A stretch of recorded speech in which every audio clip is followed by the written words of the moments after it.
जीवन में कभी सुख आता, कभी दुख आता, कभी हानि होती, कभी लाभ होता, कभी मान मिलता, कभी अपमान मिलता, ऐसा होता ही है पाप और पुण्य को लेकर के। जिनमें सुख मिलता है वो पुण्य का फल है, दुख मिलता वो पाप का फल है। और पाप हमसे शरीर बना है, तो सब ध्यान दें कि शरीर जो अपना सबका बना है, पाप को किससे बना है? तो खाली पाप से नहीं, खाली पुण्य से। जीव के संजम के लिए पाप ही पाप होता है, ये शरीर नहीं बनता, शरीर नहीं मिलता। तो जीव सूक्ष्म शरीर जो अंदर में वास लेता है, वहां का कलेश रोकता है। जीव के पास केवल पुण्य ही पुण्य है, तो ये शरीर नहीं बनता। तो वो सूक्ष्म शरीर के द्वारा स्वर्ग में वास लेता, वहां ऐश भोगता, आराम भोगता है। जब पाप होने से जीव परे हो जाता, ऊपर उड़ जाता है, तो ये शरीर नहीं। फिर वो जीव कहाँ? वो सतलोक में वास लेता है। शुभ कर्म कर स्वर्ग जावे, अशुभ की 84। फिर सुखराम भक्ति कर केवल अमर लोग जन राशि। कुछ पाप कुछ पुण्य दोनों मिश्रित होते हैं, तो ये शरीर बनता है। किसी शरीर में पुण्य की मात्रा ज्यादा होती है, किसी शरीर में पाप की मात्रा ज्यादा है, दोनों मिश्रित। जिनका शरीर स्वस्थ है, निरोग है, सुंदर है, बुद्धिमान है, तो समझ लो इनमें शरीर में पुण्य की मात्रा ज्यादा है। जिनका शरीर रोगी है, करोग है, बुद्धिहीन है, तो समझ इनमें पाप की मात्रा ज्यादा है। दोनों ही बोलो, पाप का फल दुख है, पुण्य का फल सुख है। ऐसा संसार में कोई व्यक्ति नहीं मिलेगा जिनके जीवन में कभी सुख नहीं आता है। ऐसा व्यक्ति भी नहीं मिलता जिनके जीवन में कभी दुख नहीं आता है। बोलो, राजा के जीवन में भी दुख आता है, और गरीब भूखा सोता है, उनके जीवन में भी सुख आता है। कब राजा के जीवन में दुख कब आता है? राजा शेष पर सोया, सुपना आया, सुपना में भिखारी बना, कितना दुखी हो गया। भीख मांगने के लिए निकला, कोई भीख भी नहीं दी। भिखारी का अलग अलग दर्जा हो जाता है। बोले भिखारी बोलने की कला है, कितने लोग दे देते हैं। जिनमें बोलने की कला नहीं है, कितने मांग कर लोग नहीं देते लोग। बोलो राम। तो राजा को ऐसा सुन आया, भिखारी बना, बहुत नीचे क्वालिटी का, मांगने पर भीख नहीं मिली, दर दर मांगता फिरा, बड़ा दुखी हुआ। इतने में नींद खुली और सुख से सोया है। बोलो राम। उस सुपना में उनका दुख भोग लिया हुआ है, कितना दुखी हुआ। और गरीब आदमी भूखा सोया, और वो सुसुप्ति में गया, गहरी नींद में गया, तो उनके जीवन में कोई कलेश, कोई दुख है? आनंद ही आनंद है, गहरी नींद में आनंद ही आनंद है। तो वो सुख मिला है, वो पुण्य का फल उनका। बोलो राम।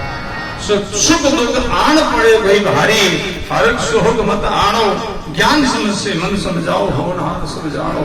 अब सब गुरुमुख की भाई बहन हो, देखो जीवन में सुख दुख आता है, घबराओ नहीं, विचलित नहीं हो।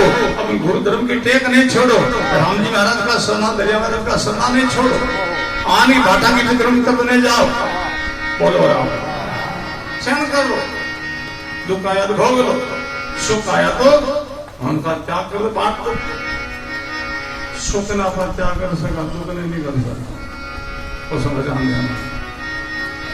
सुख हाँ पुण्य पड़ता तो अपन एक दिन भोजन रो थाल मिल गयो, उन्होंने तो अपना बांट सका, कोई निवेदन कर सका।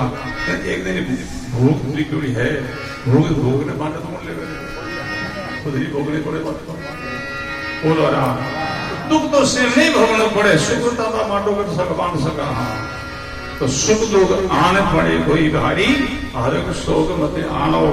ज्ञान समझ से मन समझाओ, ज्ञान के द्वारा मन को समझाओ। हे मन, पीछे तुमने कोई गलती की, कोई पाप के जिनका फल चुकाया है, भोग लो राजी राजी होकर के, घबराना क्या है, बोलो राम।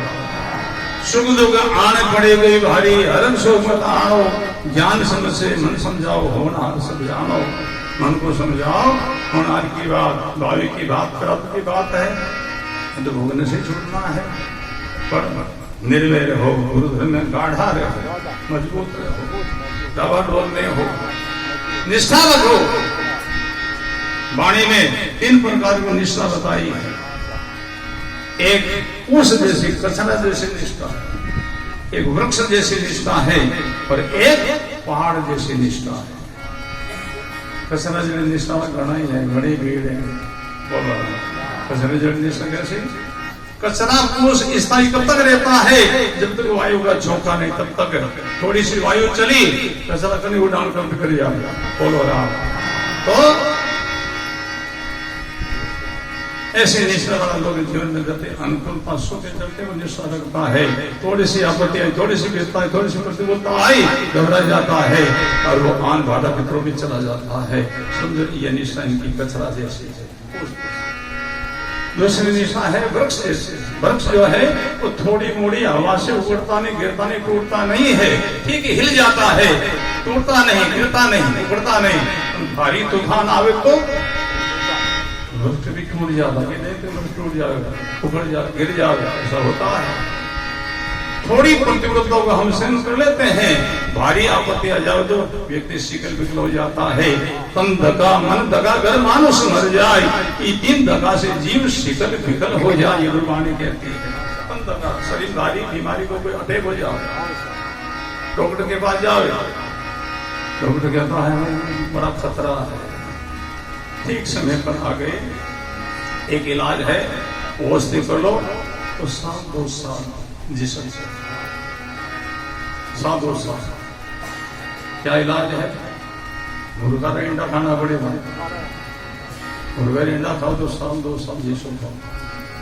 2 साल जीना के बाद मुर्गा का अंडा खा लिया, अपना धर्म पर त्याग कर दिया, तो समझ ध्यान देना। कितना साल दिया? 2 साल। फिर तुम्हें दिया ना, और 2 साल से तो आज मरनो ठीक हो तो मरता, तो अपना धर्म ले तो मरता, बोलो राम। जीना तो थोड़ा भला जो हरि सुमरण होई, बहुत दिया के उसका हमका लेके धर्म को होई, अपना धर्म को निभाते हुए, गुरु धर्म का पालन करते हुए, 2 साल के पहले आज ही मरना ठीक है, तो बराबर। इसलिए तो मन तका, मन में कोई टेंशन हो जाए, फिक्र हो जाए, लोग क्या करते हैं, फिर शराब पीना हो जाए, शराब पीने लग गया, और क्या ना मन टेंशन है, और टेंशन कितनी काल छोटी नशा रहते दोनों, कई लोग रात दिन पीता ही रहते, बोलो राम। ये मन का टेंशन है। तन दगा मन दगा घर मानुष हो जाए, घर में कोई मुख्य व्यक्ति की मृत्यु हो जावे, ऐसी परिस्थिति में लोग शिकल विकल हो जाते हैं, दावाडोल हो जाते हैं। तो ये वृक्ष जैसी निष्ठा हुई, तीसरी निष्ठा पहाड़ जैसी निष्ठा। कितना तूफान आओ, कितनी आंधी आओ, पहाड़ नहीं दिखता है, कितनी प्रतिकूलता आओ, प्रहलाद की पहाड़ जैसी निष्ठा थी। हिरण्यकश्यप ने कितना सताया, कितना डराया, धमकाया, फिर भी नहीं डरा, नहीं छोड़ो रे बाबा राम नाम, मेरे और बदन से कोई। उनकी पहाड़ जैसी निष्ठा थी, मीरा की पहाड़ जैसी निष्ठा थी। मेरे तो गिरधर वो था, दूसरा कोई उसके